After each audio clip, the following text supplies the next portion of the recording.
السلام عليكم. بعض الناس يشوفوا يقول لك السلطة في الجزائر معناتها بوفوار، يقول لك علاش ماهمش يحوزوا في المراركة.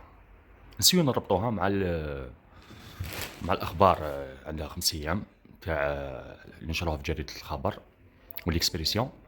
يقولوا باللي كان اجتماع في إسرائيل في كيان الصوص.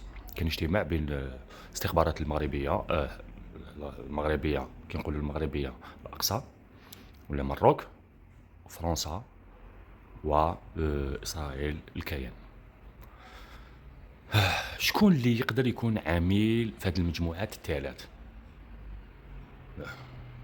احتمال الأكبر يكونوا المخابرات المغربية. كاين اختراق هنا، نسيو نربطو مع السلطة ولا رئيس تبون بحد ذاته تاخذش قرارات باش يحوزوا المراركة اللي يشكلوا خطورة على البلاد. على بالهم واش راهم يديروا دو فيو المنظور تاعي والتخمين تاعي. علاش لازم يكونوا مركا هما مخترقين؟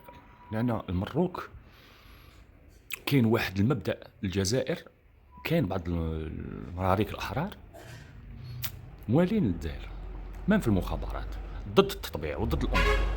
الامر ما يقدر يكون غير هكذا، ما يكونش عامل جزائري يخترق، يكون مروكي ولا مغربي اقصاوي حر من المخابرات المروكيه. لذلك الجزائر ماهيش حابه تدخل تعطي نظره هذوك العملاء باللي الشعب هو عدو، لانها كسبتهم بالمنظور تاع المبدا. ونزيدو نتكلموا على هذا الموضوع. هذا فيديو قصير راني مشغول، مرة جاي نتكلموا على الموضوع بالتدقيق ان شاء الله. السلام عليكم.